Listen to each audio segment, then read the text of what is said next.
संतों के महामहिम वचनों के अनुसार जो चलता है वो पुण्य एकत्रित करता है, और जो कुमार्गगामी बुद्धि के अनुसार चलता है वो पाप एकत्रित करता है। भगवान के सिवा, सुनो महापुरुषों के वचन है, भगवान के सिवा तुम किसी और का सहारा लोगे तो अंत तक तुम्हें पछताना पड़ेगा। भगवान के सिवा किसी और का सहारा लोगे तो अंत तक तुम्हें पछताना पड़ेगा और नरक जैसा जीवन हो जाएगा, नरक जैसा जीवन। भगवान के आश्रय में जो अपार सुख होता है, कैसे हम तुम्हें बताएं। ये जीव सोचता है धन का आश्रय, परिवार का आश्रय, बिल्कुल सब नाटक, धोखा ही धोखा, सच्ची मानिए। भगवान के सिवा दूसरे का सहारा लोगे तो अंतिम में तुम्हें पछताना पड़ेगा, नरक जैसा कष्ट होगा।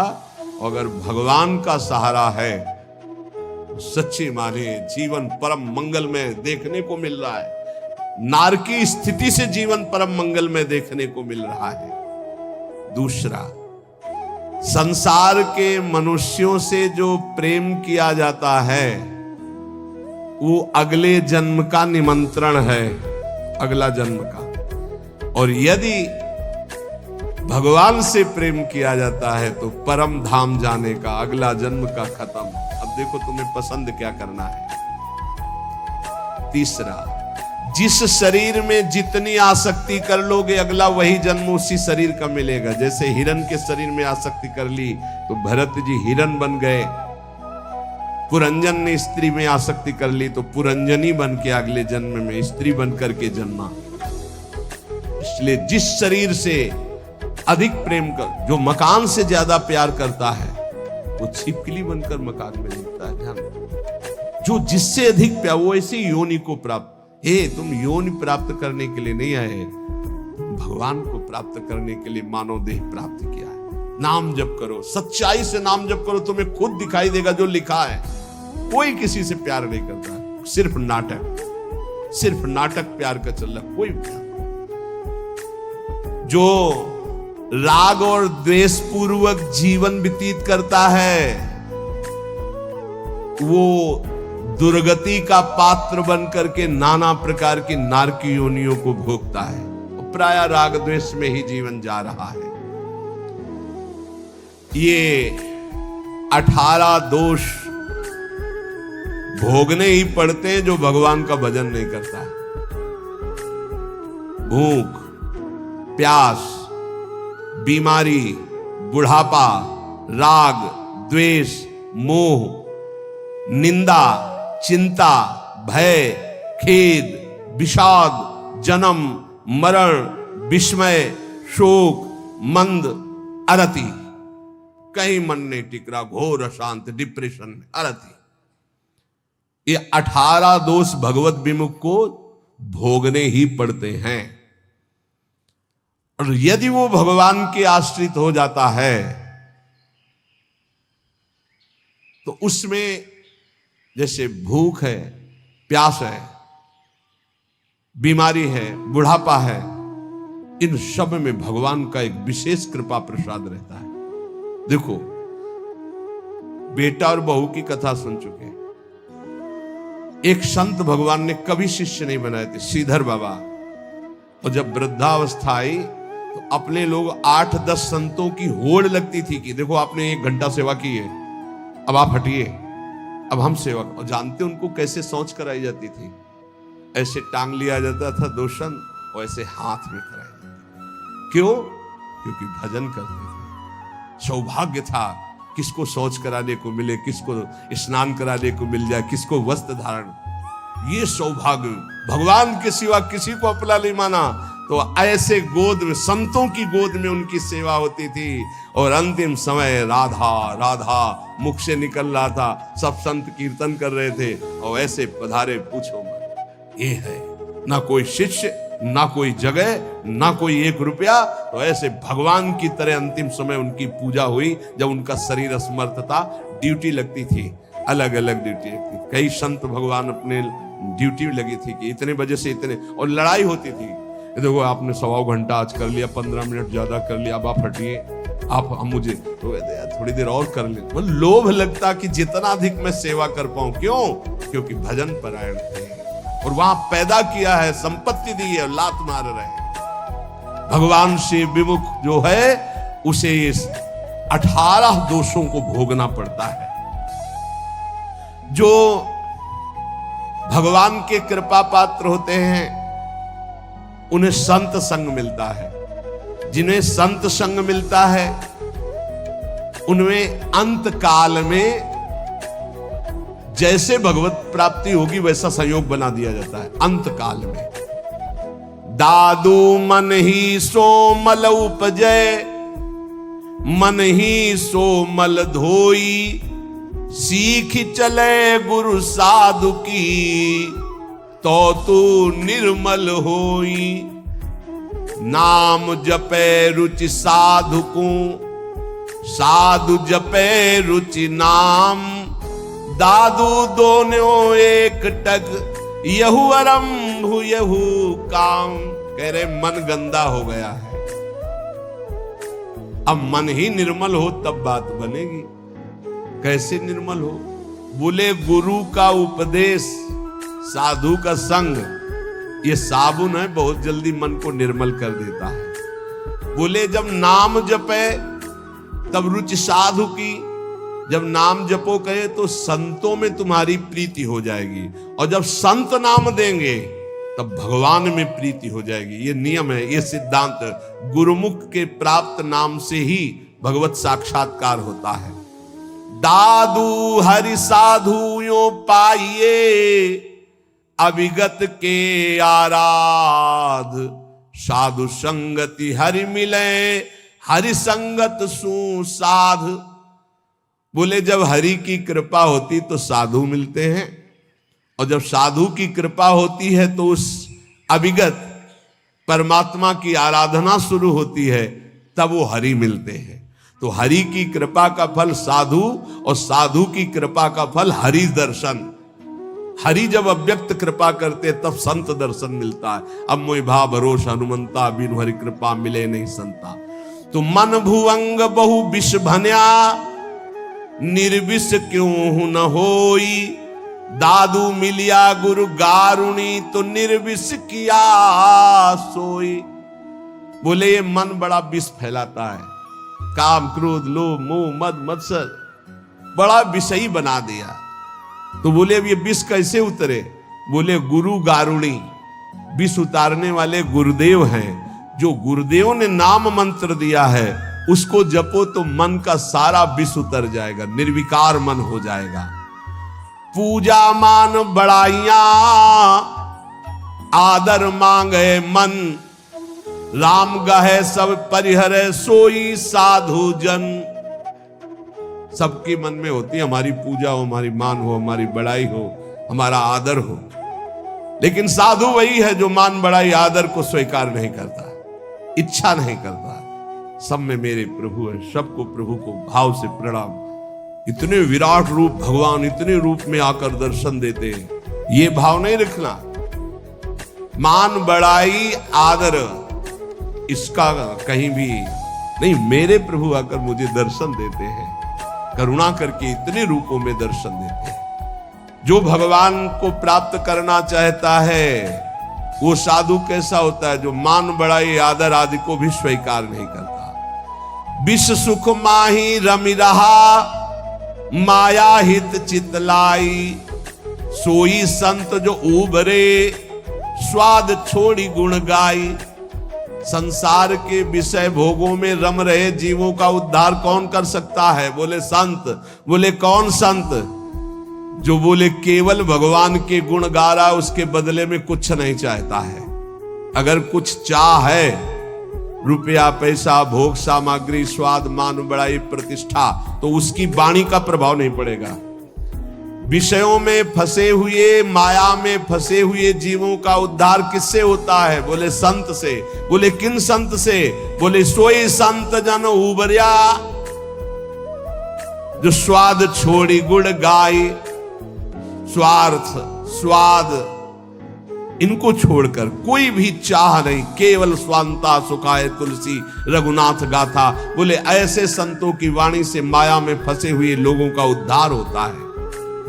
साधु मिले तब उपजे हृदय हरि को ध्यान, दादू संगति साधु की अभिगत पुरवै आन। बहुत शीघ्र परमात्मा प्राप्ति होती है ऐसे संत महात्मा के संग से, उनके बताए हुए ध्यान नाम गुण कीर्तन से बहुत जल्दी भगवत साक्षात्कार होता है। प्रेम कथा हरि की कहें, करे भगत ल्यो लाई, पिबे पिबावे राम रस, सोजन मिलवो आई। बोले बड़े संतों की पहचान क्या होती है? बोले जिनके पास बैठने से केवल भगवत चर्चा ही हो, हमारे आचरण सुधरे, हरि नाम में प्रीति हो, हरि चरणों में प्रीति हो, भक्ति का हृदय में प्रादुर्भाव हो, वो स्वयं भगवत रस पिए हुए हैं और वही भगवत रस हमें पिला सकते हैं। साहब सो सन्मुख रहे, सत्संगति में आई, दादू साधु सब कहे, सो निर्फल क्यों जाई। बोले साहब के सन्मुखता बनी रहेगी यदि संत संग रहेगा। साहब हरि के सन्मुख हो जाओगे, और सन्मुख होए जीव मोहि जबहि, जन्म कोटि अगनासौ तबहि।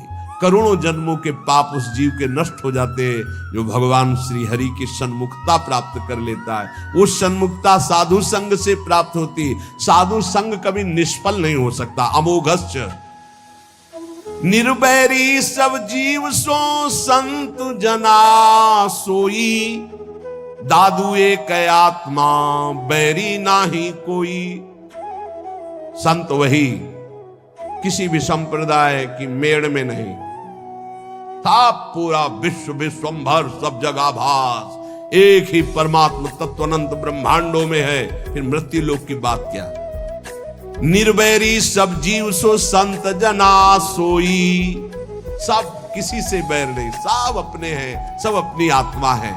दादू एक आत्मा बैरी नाही कोई, काहे को दुख दीजिए घट घट आत्म राम, दादू सब संतोषिए यही साधु को काम। घट घट में हमारे प्रभु रमे हुए हैं, जो उसका साक्षात्कार कर लेता है वही भगवत प्राप्त होता है। कैसे साक्षात्कार होता है? एक अक्षर पीव का सोई सत कर जानी, हरि नाम सतगुरु कहा दादुर सो परवाणी। जो गुरुदेव ने अक्षर बोला बस उसी पकड़। ये बहुत जगह महापुरुषों से मिला है। गुरु द्वारा दिए गए नाम मंत्र का अद्भुत चमत्कार है, बस उसी में लग जाओ, जितना जपोगे उतना ही लाभ मिलेगा। दादू नी का नाम है, तीन लोक तरी जाए, रात दिवस रटिबो करे। रात बड़े भाग्यशाली जिनको ये पता है कि जाना है मुझे, तो खूब अधिक धन कमा ले, नाम रूपी धन। राधा राधा राधा राधा वल्लभ राधा वल्लभ। दादूनी का नाम है, हरि हृदय न विसारी, मूर्ति मन माही बसे सांस सांस संभारी। तब जानना कि हमारा नाम रंग ला रहा है, जब हर श्वास में नाम चले और सामने नामी की छवि विराजमान हो। दादू साहब कह रहे, मूर्ति मन माही बसे सांस सांस संभारी, दादूनी का नाम है, आप कहे समझाई, और आरंभ सब छाड़ दे, हरि नामो ल्यो लाई। केवल लगन लगा लो नाम में, सब पूर्ति हो जाए। जितना नाम अधिक जपोगे, श्री भगवान गीता जी में कहते हैं कि कई प्रकार के हमने यज्ञों का वर्णन किया।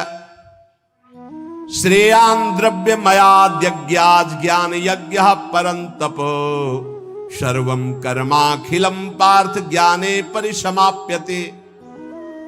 बड़ी यज्ञ अभी कल चर्चा की थी कि श्री भगवान ने बताया ब्रह्म यज्ञ, द्रव्य यज्ञ, स्वाध्याय यज्ञ, तप यज्ञ, प्राणायाम यज्ञ, भगवद अर्पण यज्ञ, अभिन्नता यज्ञ, कर्तव्य कर्म रूपी यज्ञ, विषय हवन रूपी यज्ञ, समाधि रूपी यज्ञ, योग यज्ञ, स्तंभ प्रवृत्ति, ये सब यज्ञ हैं। इन सब यज्ञों में भगवान कह रहे हैं जो द्रव्य यज्ञ है, रुपया पैसा से जो यज्ञ होती है, ये जितनी भी यज्ञ हैं, इन सब में ज्ञान यज्ञ श्रेष्ठ है। सर्वम कर्माखिलम पार्थ ज्ञाने परिसमाप्तये, इसलिए श्रेयान द्रव्य मया दज्ञाज ज्ञान यज्ञ परम तप। परम कल्याण जो होता है वो ज्ञान होने से होता है। इतना तो ज्ञान हो जाना चाहिए कि हमारा स्वरूप भगवान का अंश है, भगवत स्वरूप है। हम शरीर में फंस गए और मुझे मुक्त होना, इस शरीर से, इस शरीर से मुक्त होना है। अगर इस शरीर से मुक्त नहीं हुए तो बहुत घटिया शरीर मिलने वाले हैं। कीड़ा मकोड़ा कितने योनियां हैं। जो रुपए से यज्ञ होती है उसमें महत्ता धन की होती है, इसलिए वो परम लाभ नहीं प्राप्त हो पाता द्रव्य यज्ञ के द्वारा। द्रव्य यज्ञ में सब पदार्थ आ जाते हैं यज्ञ के, क्योंकि वो सब अर्थ से प्राप्त होते हैं। एक द्रव्य यज्ञ करे 10 अश्वमेध यज्ञ, और एक बार श्री कृष्ण को भाव से प्रणाम कर ले तो 10 अश्वमेध यज्ञ करने वाला श्री कृष्ण को प्रणाम करने वाले की बराबरी नहीं कर सकता। अब आप विचार करो द्रव्य यज्ञ कितना छोटा है जिसको बहुत बड़ा माना जाता है। यहां भगवान कह रहे हैं द्रव्य यज्ञ से श्रेष्ठ है ज्ञान यज्ञ, क्योंकि सभी यज्ञ कर्मजन्य और कर्म करने वाले में यह रहता है कि मैंने ये किया। एक हमने देखा है यज्ञकर्ता को अभिमान रहित, अंदर के कितने विशुद्ध भाव होते हैं धार्मिक पुरुषों में। उनकी मैदा की कई फैक्ट्रियां थी। वो आते थे गुरु आश्रम में जब संन्यास मार्ग में थे, 10 गाड़ी उनके साथ होती थी। बहुत दूर से गाड़ी और पादुका उतार करके सबको वहीं रोक कर अकेले आते। उन्होंने जब यज्ञ कराई, सब जो यज्ञ के, एक हाथ में टोकरी, एक हाथ में सोनी, जहां कोई खा पी के फिर हर सुविधाएं सब पवित्र वैदिक सिद्धांत से होना, और उनका काम केवल यही था झाड़ू और टोकरी ले। पूरे किलोमीटर में यज्ञ मंडप था, पूरी सब व्यवस्थाएं, और अकेले, किसी का चंदा नहीं, कि खूब अर्थ था, और वो स्वयं ये करते थे। जब कोई उनसे पूछता यज्ञ, कहीं भी कोई पोस्टर बैनर नहीं, और कोई पूछता यज्ञ कौन कराते, तो हमें तो पता नहीं, हम तो यहाँ दोना पत्तल फेंकने की सेवा मिली, बस वो जानते हैं। कोई नहीं जानता था यज्ञ कौन करा रहा। खूब आनंद मंग ऐसे कोई द्रव्य यज्ञ करने वाले बिरला होते हैं जो भगवत समर्पित होते हैं, पर उनको ज्ञान है इस बात का कि तो दियम वस्तु गोविंदम तुभ्यमेव समर्पये, देनहार कोई और है देत रहते दिन रैन, लोग भरम मोपे करे तासो नीचे नयन। ऐसे वो महान गृहस्थ में रहते हुए भी वो महान याज्ञिक थे, यज्ञ करने वाले।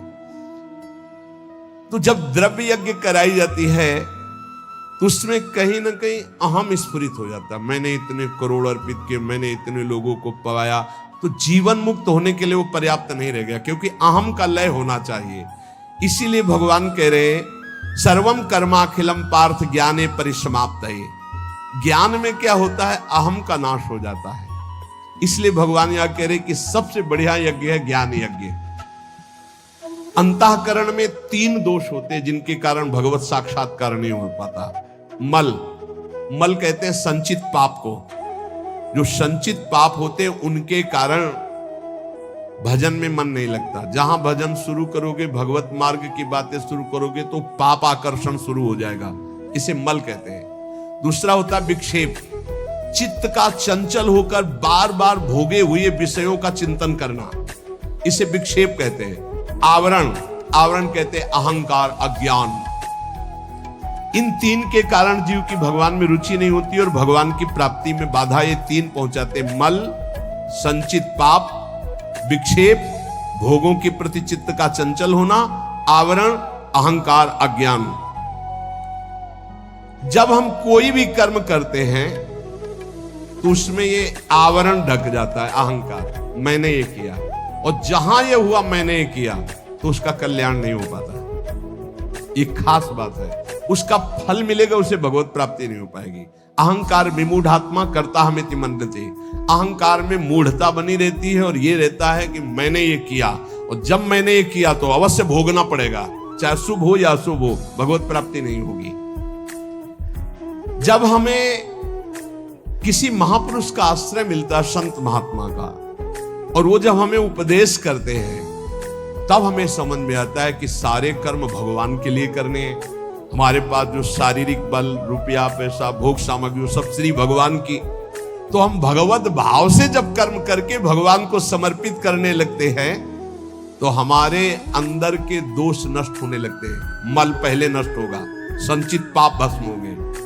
अब हमको थोड़ा विवेक आने लगा कि जितने भोग भोगे उनमें कोई सुख तो है नहीं, तो बार बार चित्त जो भोगों की तरफ जा रहा था उसे वापस करने लगे, तो विक्षेप नष्ट होने लगा। अब अहंकार भगवद अर्पित होकर के चरणों में चला गया, तीनों ठीक हो गए। मल विक्षेप आवरण जहां हटा, तो सामने सच्चिदानंद भगवान का उसको अनुभव हो जाता है। अब बोले ये मल विक्षेप आवरण हटाने के लिए जो साधु संग चाहिए, गुरु का संग चाहिए, वो कैसे प्राप्त हो? बोले जब विवेक, वैराग्य, समदमादि सठ संपत्ति, मुमुक्षता, श्रवण, मनन, निधिध्यासन, तत्व पदार्थ संशोधन, ये जो दैवी भागवती ज्ञान के साधन है, इनकी जब प्राप्ति की इच्छा होती तो गुरु बनाने की इच्छा होती। कोई ऐसे संत मिले, कोई ऐसे सदगुरु मिले। देखो भगवान सामने विराजमान है अर्जुन के, और कह रहे हैं कि जब कभी मल विक्षेप आवरण हटाने के लिए ज्ञान की आवश्यकता होती है, तो गुरु की प्राप्ति की इच्छा होती है। तो अपने मल विक्षेप आवरण को हटाने के लिए, कल्याण प्राप्ति के लिए, मंगल के लिए, सुख प्राप्ति के लिए, ज्ञान यज्ञ के लिए, तत्व ज्ञान के लिए किसी संत का आश्रय लो। कैसे? बोले तद्विद्धि प्रणिपातेन परिप्रश्नेन सेवया उपदेक्षन्ति ते ज्ञानम ज्ञानिनस्तत्वदर्शिनः। भगवान से पहले प्रार्थना करो कि हमको तत्वज्ञानी महात्मा मिल जाए। बड़ा मुश्किल है तत्वज्ञानी महात्मा मिलना। ये छोटी छोटी मेड़े ऐसी बन गई हैं, लड़ाई झगड़ा, एक दूसरे की निंदा स्तुति समझे नहीं पा रहे। जैसे जमीन में खड़े होकर देखो तो कोई 7 खंड की, कोई कुछ ऐसे बिल्डिंग, और थोड़ा हेलीकॉप्टर में बैठ के देखो ऊपर उड़ के, तो सब एक जैसा दिखाई देने लगेगा। तो जो ऊंचाई में चढ़ा हुआ महापुरुष है वो एक जैसा दिखता है, सब जगह एक है। देखो शास्त्रों में हमने, वैदिक सिद्धांतों में भी पाया, आ ब्रह्म है। आ, अब आप कुछ भी बोलो आ निकलेगा। सर्वव्यापी ब्रह्म आ है, ये हमने शास्त्रों में पाया। का, खा, गा, चा, छा, टा, ज्ञा, का से लेके ज्ञा तक कोई भी अक्षर बोलो, आ निकलेगा। अब जो अक्षर है वो ब्रह्ममय है। ऐसे ही चराचर जगत ब्रह्म में, सर्वम खलमिदम ब्रह्म। अब ये वेद सिद्धांत पढ़ते हैं, लड़ाई झगड़ा कहां रह गया, कहां निंदा स्तुति रह गई, कहां राग द्वेष रह गया, कहां छोटा बड़ा रह गया, कहां अपना पराया रह गया। यही समझ। सनातन आकाश की तरह है, ध्यान रखना। सनातन धर्म आकाश की तरह है, सनातन धर्म वायु की तरह है, सनातन धर्म जल की तरह है, सनातन धर्म पृथ्वी की तरह है, सनातन धर्म सूर्य की तरह है। जहां देखो वहीं सनातन सूर्य है, सनातन वायु, सनातन जल, सनातन भूमि, सनातन आकाश, सनातन अग्नि, अंदर और बाहर, यह है सनातन। तो ब्रह्म सनातन, परमात्मा सनातन, तो धर्म सनातन। उसको समझो, ये छोटी छोटी मेड़े नहीं। सनातन, सनातन आकाश की तरह है, सनातन वायु की तरह है, सनातन अग्नि की तरह है, सनातन जल की तरह, सबका भरण पोषण सनातन। भगवान सबसे पहली बात कह रहे हैं, ज्ञानिनस तत्वदर्शिना। किसका संग करना है? तत्वज्ञानी का। हरिवंश महाप्रभु कह रहे हैं, कैसे प्रिया प्रीतम के प्रेम में जाओगे? बोले ये क्रूरापि पापिनो न च सताम संभाष्य दृश्या से सर्वान वस्तुतया निरीक्ष परम स्वाराध्य बुद्धिर्मम। सबको आराध्य रूप में देखो, चाहे पापी हो चाहे पुण्यात्मा, सब में राधा वल्लभ लाल विराजमान है। यह आचार्य का आदेश है। यह है ज्ञानिनस तत्वदर्शिना, सब जगह अपने इष्ट को देखना। ये कहां मिलेंगे? ये भगवान मिलाएंगे। भगवान से सबसे पहले प्रार्थना करनी चाहिए कि मुझे ऐसे संत का सानिध्य दीजिए जो आप में रमण करता हो। मैं तो नहीं पहचान पाऊंगा प्रभु, आप मेरे हृदय को भी जानते हो और संत को भी जानते हो, तो मुझे संत संग दीजिए। अब मोहि भा भरोसा हनुमंता, बिनु हरि कृपा मिले नहीं संता। और जब संत मिले तब क्या करो? तो बोले तद्विधि प्रणिपातेन परिप्रश्नेन सेवया। अर्जुन, पहले उन महापुरुषों के पास जाए तो जाकर उनको साष्टांग दंडवत करे। संपूर्ण आत्मसमर्पण का भाव साष्टांग दंडवत में माना जाता है। ऐसा भगवान क्यों कह रहे? क्योंकि बिना श्रद्धा के आपको ज्ञान प्राप्त नहीं हो सकता। श्रद्धावान लभते ज्ञानम। अगर श्रद्धा कमजोर है तो ज्ञान नहीं प्राप्त हो सकता। अगर वास्तविक किसी संत का लाभ लेना है तो श्री भगवान ने आदेश किया, पहले अहंकार छोड़ो, पहले कोरे कागज की तरह उनके पास जाओ। यहां इतनी लिखा पढ़ी करके आते कि डस्टर चलाने को मना ही नहीं होता। इतनी लिखा पढ़ी पहले से ही रखी हुई है, बिल्कुल बेकार।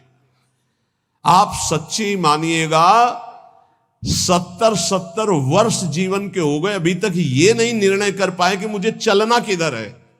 अहो भाग्य है आप लोगों का जिनको ये चित्त का समाधान हो गया कि मेरा मार्ग क्या है। नहीं, 70 वर्ष हो गए और अभी ये नहीं पता कि चौराहे पे खड़े कि जाऊं किधर, ज्ञान मार्ग में जाऊं कि ध्यान मार्ग में जाऊं कि योग मार्ग में जाऊं, भजन मार्ग में जाऊं कि, अभी तक ये निर्णय नहीं। भगवान कह रहे किसी ज्ञानी महापुरुष का आश्रय लेना है तो श्रोत्री और ब्रह्मनिष्ठ दो बातें कही है। श्रोत्री कहते हैं जिन्होंने खूब गुरुजनों के चरणों में बैठकर शास्त्रों का श्रवण किया है, और ब्रह्मनिष्ठ जो उसी तत्व में स्थित हो चुके हैं। ऐसे महापुरुषों से निवारण होता है संसार का, जिनका एक ही उद्देश्य केवल श्री भगवान और भगवान में स्थित है। भगवान आदेश करते प्रणिपातेन, उन महापुरुषों के पास जाए, हाथ जोड़कर साष्टांग दंडवत करे, नीचवत सेवेत सदगुरुम, अपने को सबसे नीचवत मान करके सदगुरु का सेवन करे। कभी भी शरीर से गुरु का निरादर न करे, तिरस्कार न हो, इसलिए गुरु के सामने नम्र सरल और जिज्ञासा के भाव से उनकी आज्ञा पूर्वक सेवा करे। अपने आप को गुरु के चरणों में सबसे छोटा अधीन सेवक समझे। शरीर और वस्तुएं दोनों गुरु के आज्ञा के अनुसार हैं।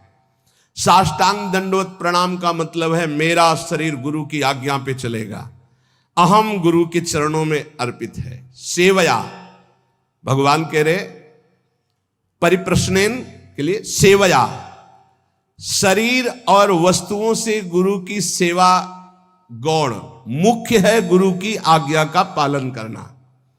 जिससे गुरु प्रसन्न हो बस वही कार्य करना, उनकी प्रसन्नता प्राप्त हो